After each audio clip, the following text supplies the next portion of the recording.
Let's turn our Bibles to Deuteronomy chapter 8. Here we are reading, நம்ம என்ன வாசிக்கிறோம்னா, நீ பிழைத்து பெருகி. இப்போ நம்ம எப்படி இந்த பூமியில் வாசிக்கிறது? எல்லாரும் மோட்சம் போயிடலான்னு சொல்லுவோம், நிறைய பாட்டுங்கள்லாம் இருக்குது. ஆனால் இருக்கிற நாட்களை எப்படி ஓட்டுறது, அதுவும் சக்ஸஸ்ஃபுல்லாக வெற்றிகரமாக ஓட்டுறது, இதுக்கு தான் வேதம் கொடுக்கப்பட்டிருக்குது. இதில் இன்ஸ்ட்ரக்ஷன்ஸ், த மேனுஃபேக்சரர், காடை ஒரு மேனுஃபேக்சரராக பாருங்கள். அவரை ஃபாதராக பார்க்கலாம், அவரை ஃப்ரெண்டாக பார்க்கலாம், ஒரு மேனுஃபேக்சரராக பார்க்கலாம், ஓனராக பார்க்கலாம், எத்தனையோ ஜட்ஜாக பார்க்கலாம், அவரை எல்லா விதத்துலேயும் எல்லா விதமாக பார்க்கலாம். ஆனால் வித் ரெஸ்பெக்ட். பிழைத்து பெருகி, பிழைக்கணும், அப்புறம் பெருகணும். கர்த்தர் உங்களுக்கு ஆணையிட்டு கொடுத்த தேசத்தில் எல்லாத்துக்கும் ஒரு ஆணை இருக்கும், கண்டிப்பாக இருக்கும். பூமியில் வரும்போதே நம்மளுக்கு தெரியறதில்ல, ஆனால் நம்ம எல்லாருக்கும் ஒரு டேலண்ட் கொடுக்கப்பட்டிருக்கோம்.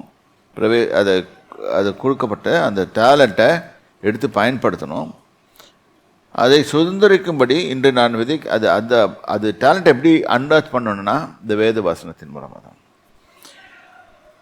அப்போ கட்டளைகளின்படி செய்ய சமாதானமாய் இருப்பீர்களாக. இது கர்த்தர் திருப்பியும் இதை சொல்லிக்கிட்டே வர்றாரு. இப்போ நம்ம அதை பார்க்கணும், எப்படியெல்லாம் அவர் சொல்கிறாரு. ஏன்னா இதில் நம்மளுக்கு சில ப்ராப்ளம் வரும். நமக்கு இந்த ப்ராசஸில் when we are going through the process, suddenly we will get pride. கொஞ்சம் நல்லா யாராவது கை தட்டினாங்க, இது பண்ணாங்கன்னா நம்மளுக்கு ப்ரைடு தட்டிடும். ஆனால் சில வார்த்தைகள் கர்த்தர் சொல்லும்போது, 9ஆம் அதிகாரம் 4வது வசனம் 5வது வசனத்தை வாசிங்க. உன் தேவனாகிய கர்த்தர் அவர்களை உனக்கு முன்பாக துரத்துகையில் நீ உன் இருதயத்திலே என் நீதி நிமித்தம் இந்த தேசத்தை சுதந்திரித்துக் கொள்ளும்படி கர்த்தர் என்னை அழைத்து வந்தார் என்று சொல்லாயாக. அப்போ என்னுடைய நீதி நிமித்தம், no, we don't have anything. Everything நம்ம பெற்றதெல்லாமே கிறிஸ்து இயேசுனால தான். God sees his blood on us and பேசாமல் கொடுத்துட்றாரு, கேட்டவுடனே கொடுக்குறாரு. அதனால தான் இயேசு சொன்னார், என்னையன்றி உங்களால் ஒன்றும் செய்ய முடியாது. Let us read it. John's Gospel, 15th chapter, 5th verse.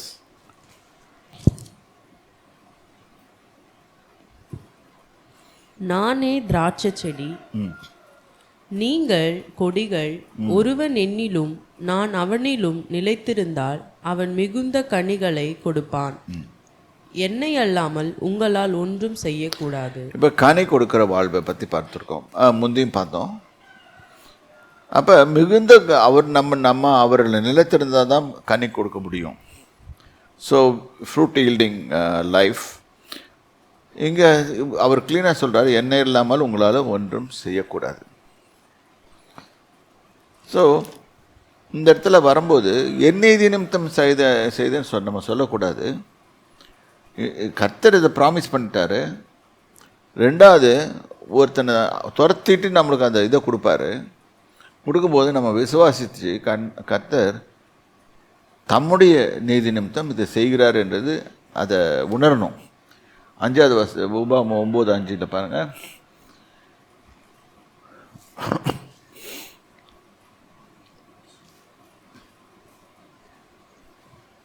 உன் நீதி நிமித்தமும் உன் இருதயத்தினுடைய உத்தமத்தின் நிமித்தமும் நீ அவர்கள் தேசத்தை சுதந்திரிக்கும்படி பிரவேசிப்பதில்லை. அந்த ஜாதிகளுடைய ஆகமத்தின் நிமித்தமாகும். ஆகாமியம்னா அவங்க செய்கிற தப்பு. ஒரு இப்போ காட் பார்வையில் ஒரு சிட்டி அழிய போகுதுன்னு சொன்னால் நம்ம we can take very well from the example of Abraham. He wants to destroy சொன்னால் அந்த இடத்துல ரொம்ப கம்மியான நீதிமான்கள் இருப்பார். கர்த்தருடைய கால்குலேஷன், நம்முடைய கால்குலேஷனில் இல்லை. அப்போ அந்த இடத்துல அழிவு உண்டாகும். இப்போ வந்து நீங்கள் பாருங்கள், இது வந்து நேச்சுரல் டிசாஸ்டர் இதெல்லாம் சொல்லுவாங்க. ஆக்சுவலாக இது பின்னால் படிப்பீங்க, நம்ம படிக்க தான் போகிறோம் இது எப்படி ஆகுதுன்னு சொல்லிட்டு. அந்த ஜாதிகளுடைய ஆகாமிய நிமித்தம் ஆபிரகாம் ஒன்று, அவங்க கெட்டவங்க, அதனால் கொடுக்குறேன், அவங்களுக்கு பிடுங்கி கொடுக்குறேன். ரெண்டாவது, ஆபிரகாம், ஈசாக்கு, யாக்கோபு என்று உன் பிதாக்களுக்கு நான் வாக்கு கொடுத்துட்டேன். என் வார்த்தையை நிறைவேற்றும்படியாகவும் 2 காரியங்களை கர்த்தர் நம்ம ஆசீர்வதிக்கிறாரு. ஒன்று, நம்முடைய மூதாதையர்கள் செய்திருப்பாங்க. அதனால தான் இப்போ ஆக்சுவலாக ஈவில் ப்ரெசன்ஸில் வரும்போது கூட God is a spirit and everything is spirit. நம்ம ஹியூமன் பீயிங் அதில் பார்க்க முடியாது. அதெல்லாம் பார்க்க நம்ம முடிஞ்ச பார்த்தா நம்மளுக்கு பிரச்சனை ஆகும். பிசாசும் அதே மாதிரி தான். இப்போ அவர் என்ன சொல்கிறாரு, பிசாசுடைய ஆட்களை இது பண்ணும்போது அவங்களும் அவங்க மூதாதையெல்லாம் ஏதோ வேண்டி கொண்டிருப்பாங்க, அதை கட் பண்ணுறோம். கட் பண்ணிவிட்டு கொண்டாந்து நம்ம தேவநாயகத்தோட சேர்க்கும்போது அவர்கள் நல்லா வாழுகிறாங்க. உன் தேவனாகிய கர்த்தர் அவர்களை அவனுக்கு முன்பாக தோற்று விடுகிறார். அப்போ மனசில் வந்துடக்கூடாது, பார்த்தியா இது எல்லாருக்கும் வரும். சக்ஸஸ்ஃபுல்லாக நிற்கிற எல்லாருக்குமே இந்த மாதிரி தாட்ஸ் வரதான் செய்யும். அப்புறம் 6வது வசனம் வாசி. ஆகையால் உன் நீதி நிமித்தம் உன் தேவனாகிய கர்த்தர் உனக்கு அந்த நல்ல தேசத்தை சுகந்தரிக்க கொடார் என்பதை அறிய கடவாய். நீ வணங்கா கழுத்துள்ள ஜனம். இந்த கால்குலேஷன் அப்படி கர்த்தர் பார்க்குறாரு நம்மளன்னா, இது மாதிரி தான் பார்க்குறாரு. I am giving it because Abraham was my friend. நான் இங்கே பார்க்கலாம். நான் அன்றைக்கி சனிக்கிழமை நான் ஸ்கைப் மூலமாக இந்த மீட்டிங்கில் நடக்கிற மீட்டிங்கில் ஐ வாஸ் ஸ்பீக்கிங் டு இது கேனடியன் பீப்புள். அண்ட் அங்கே நான் சொல்லிக் கொடுத்த பாடங்கள் அதுதான். இப்போ வந்து நிறைய பேர் இந்த காலத்துக்கு ஜெனரேஷன் பீப்புளுக்கு ஜீசஸ் கிரைஸ்ட் அப்படின்னு சொன்னால் கிறிஸ்மஸ் அப்படின்வாங்க. அப்புறம் டிசம்பர் 25 சொல்லுவாங்க. No, that was not the date Jesus was born. They are celebrating it. Jesus Christ was existing from the beginning. ஆதிலே வார்த்தை இருந்தது, அந்த வார்த்தை தேவனிடத்தில் இருந்தது, அந்த வார்த்தை தேவனாக இருந்தது. யோவான் 1ஆம் அதிகாரத்தில் போடப்பட்டிருக்கு. அது எப்படி அவர் வரல அப்படின்னு சொல்லனா, அவர் இந்த பூமிக்கு வர்ற நேரத்தில் அவர் பேர் இயேசுன்னு கொடுக்கப்பட்டது. அதுக்கு முன்னால் வேறு பேர். எப்போ பூமிக்கு வந்தாருன்னு பார்க்கலாம். Let's turn our Bibles to Genesis.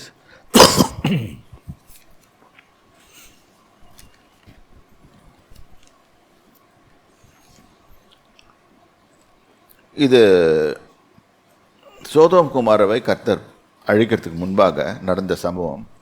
Genesis chapter 18. இது எவ்ரிபடி ஷுட் நோ தட். அதுக்காக சொல்கிறேன். பின்பு கர்த்தரா 1வது வசனத்தில், பின்பு கர்த்தர் மம்ரேயின் சமபூமியிலே அவனுக்கு தரிசனமானார். இங்கே கர்த்தர்னு சொல்லும். இதை எப்படி நம்ம அழகாக இதை பார்க்கலான்னு சொன்னால், ரைட்டு, தரிசனமானார். அவன் பகலின் உஷ்ண வேளையில் கூடார வாசலிலே உட்கார்ந்திருந்து தன் கண்களை ஏறெடுத்து பார்க்கும்போது இதோ 3 புருஷர் அவனுக்கு எதிரே நின்றார்கள். வந்து நிற்கிறாங்க. 3 ஆம்பளைங்க வந்து நிற்கிறாங்க ஹியூமன் ஃபார்மில். ஓகே, படிங்க. அவர்களை கண்டவுடனே அவன் கூடார வாசலில் இருந்து அவர்களுக்கு எதிர்கொண்டு ஓடி தரை மட்டும் குனிந்து. யோசனை பண்ணி பாருங்க, ஹியூமன் ஃபார்மில் காட் இஸ் கம்மிங். இப்போ பெரிய ப்ராப்ளம் ஜூஸ்க்கெல்லாம் என்ன ப்ராப்ளம் கேட்டிங்கன்னா, அது எப்படி வருவார் கடவுள் ஹியூமன் ஃபார்மில்? இல்லை, இங்கே வந்திருக்காரு ஹியூமன் ஃபார்மில். ஆடாமுக்கு வந்தார். Okay, Adam was filled with God's glory. அந்த பீரியடில் அவர் அப்படியே கூட அவருடைய க்ளோரியிலையும் வந்து பார்த்துருக்கலாம். இங்கே ஏப்ரஹாமுக்கு கர்த்தர் வந்து நிற்கிறாரு 3 பேரோட. இயேசுவும் 2 ஏஞ்சல்ஸும் வந்தாங்க. ஆண்டவரே உம்முடைய கண்களில். பார்த்தீங்களா, அவன் வந்து சிங்குலர் வேர்டை யூஸ் பண்ணுறான். அது 3 பேரில் ஒருத்தர் தான் ஐடென்டிஃபை பண்ணுறான். ஆபிரகாம், ஆண்டவரே உம்முடைய கண்களில் எனக்கு கிருபை கிடைத்ததினால் கிடைத்ததானால் நீர் உமது அடியனை விட்டு கடந்து போக வேண்டாம். அவன் என்ன கூப்பிட்றான்?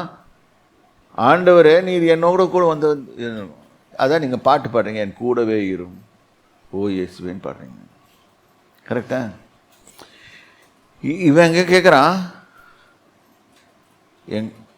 என்னை விட்டு கடந்து போக வேணாம், நான் உங்களுக்கு விருந்து பண்ணி போடுறேன்.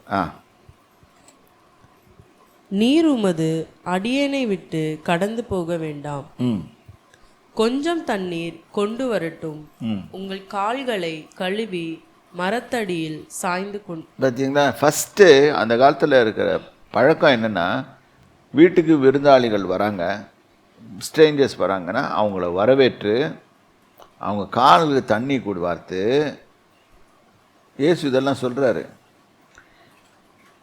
சீமோனே, நீ என் கால்களுக்கு தண்ணீர் வார்க்கவில்லை, என்னை இது பண்ணல, ஆனால் அந்த ஸ்திரீ வந்து செய்துட்டா. ஸோ இடத்துல இவங்க தண்ணீர் வார்க்கணும். இதை வந்து அவங்க ஃபோர்ஃபாதர்ஸ் என்ன சொல்லியிருக்காரு? ஆபிரகாம், நான் உன் காலுக்கு தண்ணீர் வார்க்கணும், தண்ணீர் கழுவி மரத்தை, அது வர வரைக்கும் நீங்கள் மரத்தடியில் உட்காந்துக்கோங்க. அவன் பயப்படுறான். அவன் வாழ்ந்தது டென்ட்டு. ஓகே, நீங்கள் உங்கள் இருதயங்களை திடப்படுத்தி கொஞ்சம் அப்பம் கொண்டு வருகிறேன், அப்புறம் நீங்கள் உங்கள் வழியே போகலாம், இதற்காகவே அடியேன் இடம் வரைக்கும் வந்திருக்கிறேன் என்றான். வந்தீர்கள் என்றான். இப்போ அவர்கள் நீ சொன்னபடி ஆகும். இப்போ ஆக்சுவலாக யோசனை, வானத்தையும் பூமியும் படைத்தவர் இறங்கி வந்து ஆபிரகாமோட மரத்தடியில் உட்காந்து பேசிட்டு இருக்கிறார். இந்த சம்பவம், இதை கொஞ்சம் உணர்வோடு நீங்கள் படிச்சிங்கன்னா அவனுக்கு எப்படி இருந்திருக்கும்? எல்லாற்றையும் படைத்த தேவன் ஒன்றுமே கேட்கல. அவர் சும்மா எப்படி இருக்கிறான் நம்ம ஃப்ரெண்டு ஆபிரகாம்னு பார்க்க வராரு. வந்துட்டு அவங்க வீட்டில் இருந்து சாப்பிடணும். இயேசு வந்தார். சகேன்னு ஒருத்தன் தான், அவன் வீட்டுக்கு இயேசு போனார். இன்று வா சகே, கீழே இறங்கி வா. நேராக அவன் இருக்கிற மரத்தடியில் போனார். நீ இறங்கி வா, உங்கள் வீட்டில் நான் சாப்பிடணுன்னாரு. இன்றைக்கி ஆபிரகாம் வீட்டில் சாப்பிடணும். இதில் தான் நீங்கள் ஆவிக்குரிய அர்த்தத்தில் பார்க்கும்போது அது க்ளீனாக ஒவ்வொரு தடையும் விசிட் பண்ணுறது இயேசுன்னு கண்டுபிடிக்க முடியும். அப்போ ஒரு ஹெவன்லேருந்து ஒரு ஆள் இன்டர்ஃபியர் பண்ணிக்கிட்டே இருக்குது. இதுனால இல்லாமல் யாக்கோபு பீரியடில் வராரு, அதுவும் பின்னால் பார்க்கலாம். உடனே இங்கே சாப்பிட்றதுக்கு கொண்டு வரான். அப்போ வந்து என்ன பண்ணுறாரு பாருங்கள். அப்பொழுது ஆபிரகாம் தீவிரமாய் கூடாரத்தில் சாராளத்துக்கு போய், நீங்கள் சீக்கிரமாய் 3 படியும் மெல்லியமா, 3 பேருக்கு 3 படி. ஒரு படினா எவ்வளோ பெருசு யோசனை பண்ணுங்க. அந்த மெல்லியமாவை எடுத்து பிசைந்து அப்பம் சுடு என்றான். பொண்டாட்டிகிட்ட இன்ஸ்ட்ரக்ஷன் கொடுக்குறான், நீ அப்பத்தை சுடு. ஆபிரகாம் மந்தைக்கு ஓடி நல்ல இளங்கன்றை பிடித்து வேலைக்காரன் கையில் கொடுத்தான். அவன் அதை சீக்கிரத்திலே சமைத்தான். ஓகே, அப்புறம் நீங்கள் பாருங்கள், ஆபிரகாம் வெண்ணையும் பாலையும் சமைப்பித்த கன்றையை எடுத்துக்கொண்டு அவர்களுக்கு முன்பாக வந்து அவர்கள் அருகே மரத்தடியில் நின்று கொண்டிருந்தான். அவர்கள் புசித்தார்கள். இயேசு ஒருத்தர் தான் வெண்ணையும் பாலையும் குடிப்பார். போட்டிருக்கு ப்ராஃபஸியில், ஐசையாவில். இது நீங்கள் படிச்சிருந்தீங்கன்னா உங்களுக்கு புரியும் வந்தது யாருன்ட்டு. ஸோ பர்சனலாக when he wanted to pass a judgment, யார் என்ன சொன்னாலும் அவர் போய் பார்க்குறாரு. உண்மையாகவே அந்த city is worthy for intersection. Before that he comes and sits with Abraham and says, I want to eat something, give me. இன்றைக்கி நம்ம எத்தனை பேர் நம்முடைய வீட்டில் கொடுப்போம்? இன்றைக்கு நம்ம இயேசு வீட்டுக்கு வந்தார்னா நம்ம சாப்பாடு போடுவோமா? என்ன சாப்பாடு போடுவோம்? இதுதான் நம்ம நல்ல பிஹேவியரா?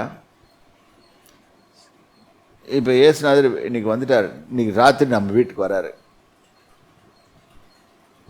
நம்ம என்ன செய்வோம்? கொஞ்ச நேரம் சும்மா இருங்க, நான் டிவி பார்த்துட்டு வரேன்னு சொல்லுவாங்க. இல்லாட்டி கொஞ்ச நேரம் சும்மா இருங்க, நான் மொபைலில் நோண்டிட்டு வரேன். இன்னைக்கு இதுதான் நம்ம செய்கிறோம்.